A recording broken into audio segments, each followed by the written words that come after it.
Hey, we're in Costa Rica. Look at this, isn't it pretty? Hey, there's Nisha. Hi. Why are we in Costa Rica? Yeah, well, you and I are both in Costa Rica. Hello, you're filming this whole thing, right? So I'm back at Rythmia Resort. It's a spiritual retreat. I came to a year and 9 months ago, and it really was probably the week that really changed my life, probably forever.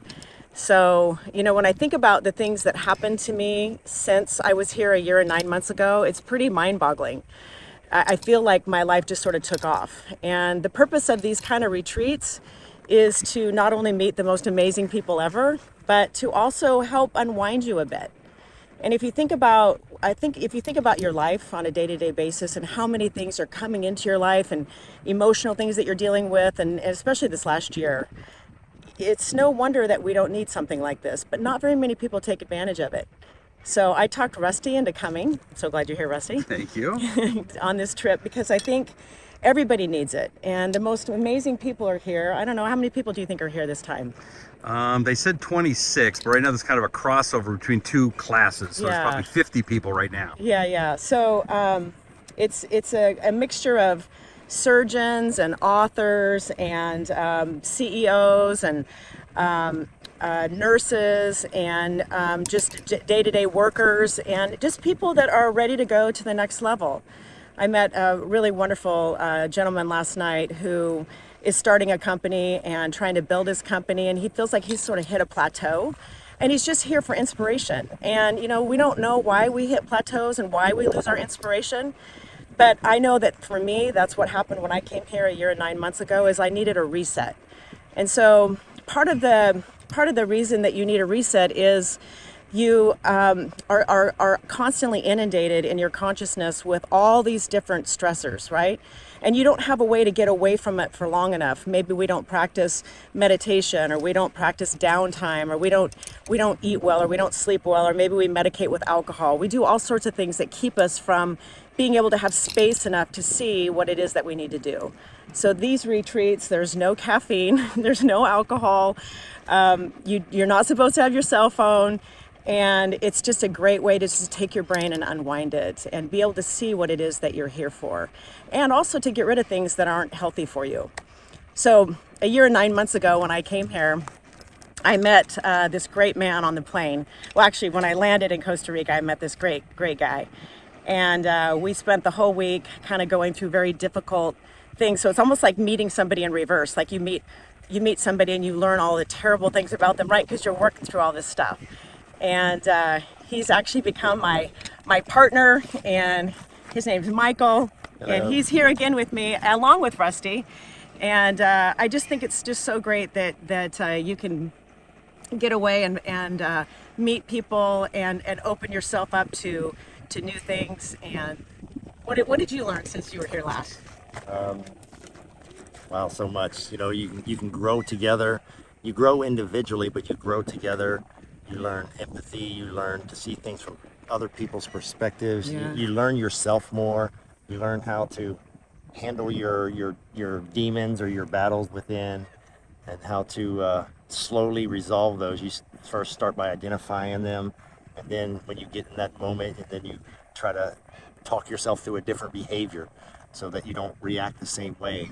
And as you go through those instances, every time it gets a little bit easier, then finally you're in a whole different changed behavior. So some of the things that I know one of the things I was dealing with before I came was I was drinking too much.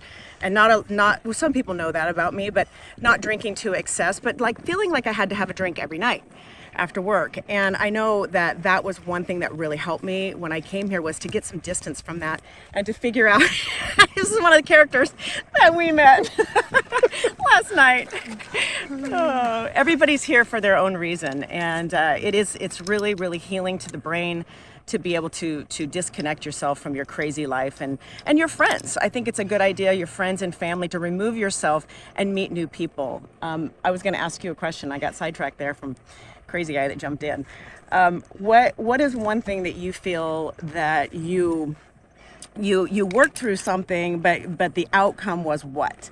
Do you feel like the outcome was, there's things in our lives that we wish we would have reacted differently, and you know, but when you're in that moment, you seem to go right back to what feels natural or what you've learned, the learned behavior you've had, whether it's, you know, you get angry and then you lash out.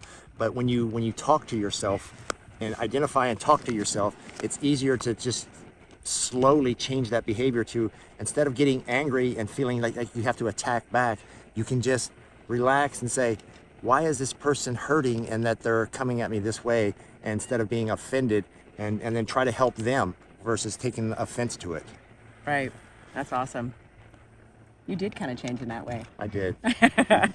Anyway, sorry, sorry to all those that I didn't in the past. Yeah, just, you know, you wonder about, you know, all of these this pressure that you have on yourself. No wonder we're overreacting to things, especially like I said after this last year, and everybody has so much stress in their life, and it's no wonder that we all feel like we're just gonna like blow at any one moment. But disconnecting yourself does make a difference. And so I'd encourage you guys, not necessarily come into this resort, even though I think it's probably the best retreat you could possibly go to, but just disconnecting. It might just be, you know, taking yourself and going to the ocean for a couple of days, but giving yourself some downtime to reset and step back and look at your life and what kind of things can you do to become a better person. What kind of things are happening inside of you that you can get rid of so that you can live the authentic life that you need to live? One thing that they said last night in our breathing exercises was, life is happening for me, not against me. And I think so many times we get in that mindset, everything's offending me or everything's happening against me, but life is happening for me. And what if we just adopted that mindset that life and everything is happening for me, and for me to be able to be successful, and for me to be able to be happy and energized and be in the flow? What if life was really happening in that way? And what if we really believed it? How would we live our life every day differently? So I just wanted to leave on that thought, and thank you for letting us share with you today. And I'm so glad you're here, Rusty. Thank you. We're going to do a whole bunch of shows from here, right? Yep, that's right. All right. Next is going to be the Labyrinth. See ya. Oh. NishaJackson.com. Go to Yes. NishaJackson.com. Subscribe. Subscribe. All those good things. We That's appreciate you. Thank you. All right. We'll see you next time on the Have a Nisha great Jackson day. Show. Bye.